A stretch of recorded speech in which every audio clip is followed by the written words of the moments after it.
Lagi po ba kayo naubusan ng pera or kaya po lagi ka na lamang pong may karamdaman? Meron ako ituturo sa inyo na isa sa mga pamamaraan upang sa gano'n, yung problema niyo pong yan ay masolusyunan. Basta positive ka lang at naniniwala ka.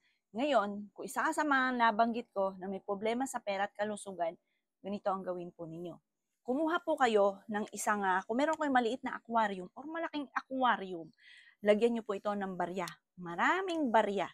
Ang barya, sumisimbolo po yan ng pera. Nagsimula ka sa barya para may pantawag ng swerte. Di ba mga bossing, halimbawa sa isang tao, kung walang isang tao, walang mag-i-invite ng ibang tao. Magsisimula ito sa isa. Ganon din sa pera mga bossing. Kung wala kang barya, walang isang barya, walang mag-i-invite ng marami pa.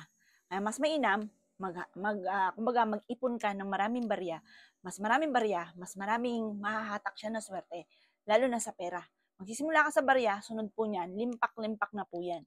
Kumbaga magiging buo na po siya na marami. Pagkatapos ito, mga bossing ko, sa isang aquarium na nilagyan mo ng maraming barya, patungan nyo po ito ng pagong. Kung meron kang pagong, mga bossing ko, na totoo, okay din po yan. Alagain lang nga lang. Kaya ako, ang ginawa ko, yung mga fake na pagong na lamang. Marami rin kaming ganyan, mga bossing ko, ha. Ngayon, yung fake na pagong ay inilagay ko sa ibabaw ng mismong barya.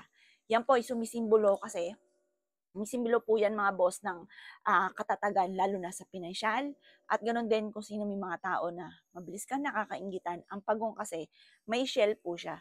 Yung shell niya parang yung bahay po niya. Mabilis siya nakakapagtago kaya hindi siya maapektuhan ng mga taong inggitero, inggitera, pakalimera at chismosa.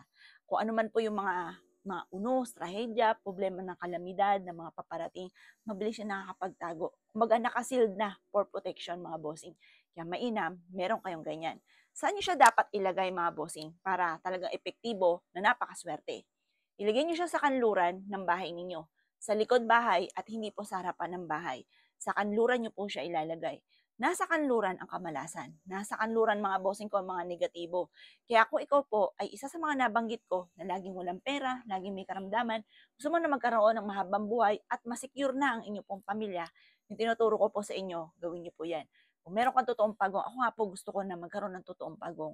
Kaso nga lang, alagain na naman kasi meron na kaming ibon, meron na kaming aso, may isda na rin po kami. Pero kung marami nang mag-aalaga sa inyo mga boss, mag-alaga ka ng ganyan. At sa kanluran nyo siya ilalagay. The best po siya sa kanluran sa likod or sa gilid ng bahay at huwag sa harapan ng bahay po ninyo.